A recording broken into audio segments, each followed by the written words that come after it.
It's the Real Estate Podcast, brought to you by ANZ Home Loans for financial well-beings. And welcome back to another weekend. Yes, it has dropped on the Real Estate Breakfast, your Australian property radio podcast, talking all about your national and local trends. Really do try to understand and navigate the real estate cycle and what is likely to happen next, hopefully free of any world shock events.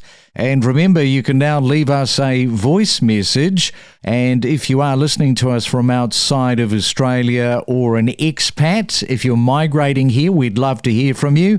And of course, our email address is myrealestatepodcast@gmail.com. Yes, the weekend, it is a Saturday morning, October the 4th.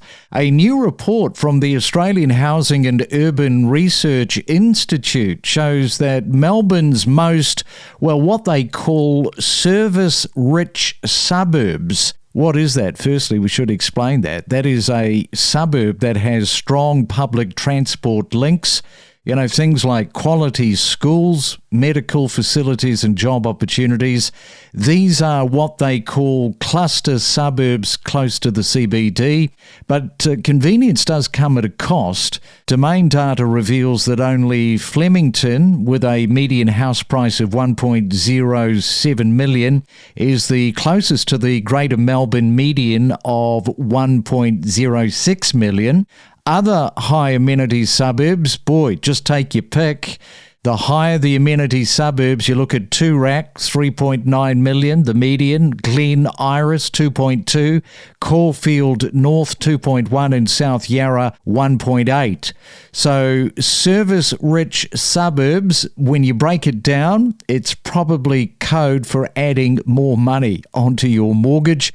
It's more expensive where service-rich suburbs exist. Now, I did ask you what your thoughts were when it came to this week's decision from the RBA not to change the cash rate, therefore reducing mortgage repayments. Amy in Brisbane, thank you for your email. You said, funny how quickly they can increase the rate in an alarming way with little to no regard to the damage it causes for those at most risk.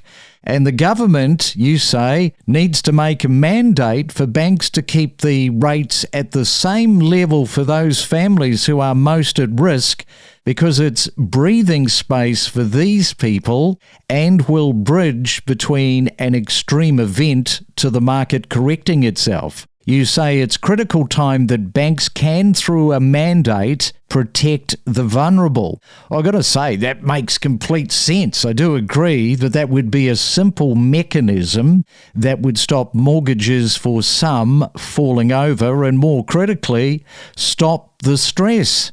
Right, let's go to Sydney now and catch up with Tom Gibson from CBRE. And a very good morning and welcome, Tom, to the Real Estate Breakfast on our Saturday morning show. You're the Senior Director at Hotel Capital Markets. What does your job entail? Thank you for having me. Yes, it's a very American title suitable for the American company that I work for. So my job as a hotel senior director at CBRE Hotels is to transact institutional hotels and resorts all through Asia Pacific, is the short way of saying it. In layman's terms, I'm a real estate agent focused in on the hotel sector specifically. Now, give us an example of maybe one of the larger transactions that people will know, oh yes, I remember that particular transaction. You were at the heart of it, and this will probably help break down for people exactly what it is that you're doing. Absolutely. So hotel transactions, as prominent as the obviously real estate sector or other sectors, we see only a handful of large transactions take place in each year, and typically these will be well publicised, especially if there's a notable buyer behind it. One of the more recent transactions we were involved in was the Waldorf Astoria to Andrew Twiggy Forrest out of the Western Australian market. That was a hotel that broke a lot of records for highest price per key, highest individual asset sale for a market. It was a very intricate deal, being a development transaction, but it was one that was very exciting to announce when we were able to announce it. Many people, they see these brands and there is this assumption that the hotel brand actually owns the site, and that is not the case. So just talk about that fundamental difference between the brand, whether it's the Waldorf Astoria, whether it's one of the other larger brands, and how that transaction takes place. It's exactly right. So effectively, when you see the hotels on the Gold Coast, Sydney, New York, around the world, and you see a Hilton flag, a Sofitel, a Hyatt, whatever that hotel brand is, 99% of the time that is not owned by that brand. They are effectively a tenant, and the relationship between that and the freehold landlord is what we call a hotel management agreement, whereby the manager, being Hilton or Marriott, will operate the hotel on behalf of the owner. The owner is who I represent. So when we go in and transact on a hotel property, we represent the freehold owner. And that could be an ultra high net worth like Andrew Twiggy Forrest, or it could be a property fund. It could be an owner operator out of Singapore. There's multiple different types of ownerships that we deal with on our client base, but it's only for really strategic, highly strategic assets that a brand you'll see own the real estate, such as a property in Times Square, New York, or downtown London. Developers, before they break ground, would they be engaging your services and saying, look, this is what we're going to build, and then you go off, perhaps even before ground is broken? Can you do deals where they've got that in place in terms of the tenant?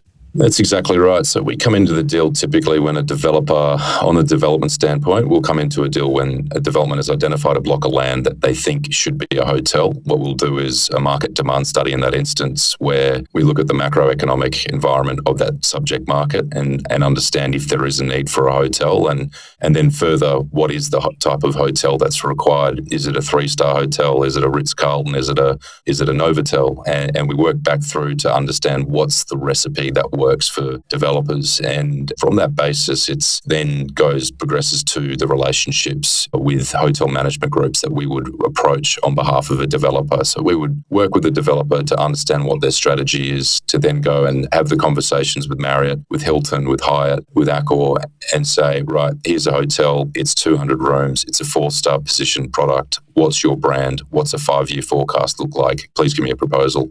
From there, we'll effectively run an expressions of interest process, which allows us to extract the best terms from the market for our client. And then from that position, we can understand where the capital value sits upon building that hotel. Yeah, I can hear mum and dad investors saying, well, this is something that we can't really get involved in. This is too big for us. But you could be surprised, mum and dad, because there's all sorts of funds out there and people will be part of those funds, mum and dad investors potentially. It's exactly right. A lot of the property funds, especially domestic-based property funds in Australia, do deal with the hotel strategies that come into hotels for CBD markets. We don't see it so much in regional markets that are more leisure exposure, just given the risk that comes with, obviously, currency fluctuations, discretionary spending rises and falls. It's more sensitive in terms of performance, whereas if you're in a CBD market like Sydney or Melbourne, they're pretty bulletproof markets, and it gets a lot of interest from those property funds which have, smaller scale investors investing into them. From the emotion of property, the economic inflation, managing your expectations, lack of stock, price growth, construction appetite, days on the market. Stay informed with us and know your property. Now imagine doing everything right. You have built a successful career. You've owned property in the past. You've never missed a repayment when it comes to mortgages, yet you find yourself shut out of the housing market at 52. This is the story of Justin. So why do you think the banks still see you as a risk at 52? To be honest, I am really not sure. Like brokers who I've been dealing with, they've said it just comes down to serviceability. Being self-employed probably doesn't help me as well. Like obviously, put together a tax return that, financially works for me. Like it's all above board, but obviously you want to reduce your tax as much as what you possibly can. But the flip side of that is obviously it then looks as if your income isn't as high. So that's part of the problem. I would have thought the security in a property should allow me to actually be able to borrow a decent amount of money. I mean, at the end of the day, let's say I can't afford the property, which, I've never ever missed a repayment. Isn't that the whole reason that the property is secured by the bank? They'll sell it out from under you. I don't know. Maybe that's too hard work for the banks. They just don't want to do it. I know that's, a worst case scenario, and I couldn't imagine that happening. Yeah, I'm at a bit of a loss. You're listening to the Saturday Property Market Update. Yeah, and if you've ever dreamed of getting away to a place where the simplicity of life is waiting for you to turn up, well, there is a place tucked away on the Great Barrier Reef, Bedarra Island Resort. It has just got 12 villas across 45 hectares of rainforest. It has hosted the likes of Elton John and other famous faces. First opened in 1986, but now this celebrity-favoured retreat off Queensland's coast is preparing to hit the market. And you're involved in this one, Tom, so it just goes to show that it's not just the hotels. This is a resort, very secluded by the sound of it.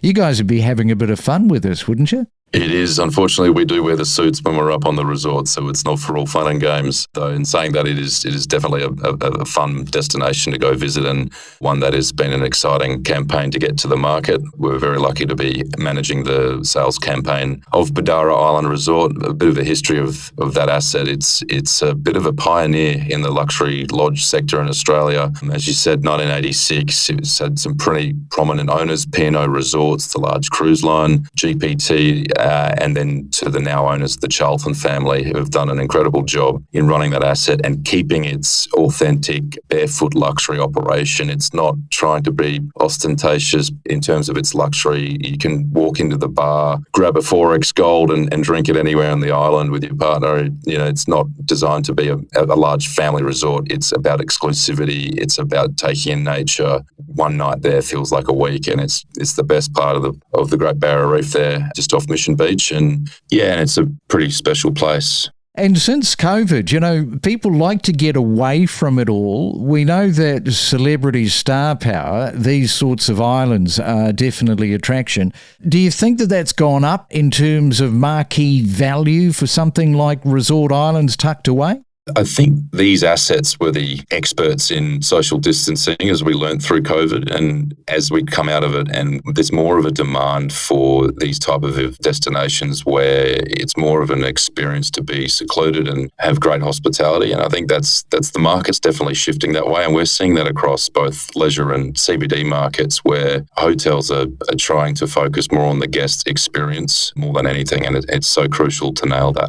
Well, thank you for telling us a little bit about what you're doing there at CBRE, and just in terms of some of the transactions, that kind of helps everybody, including me this morning.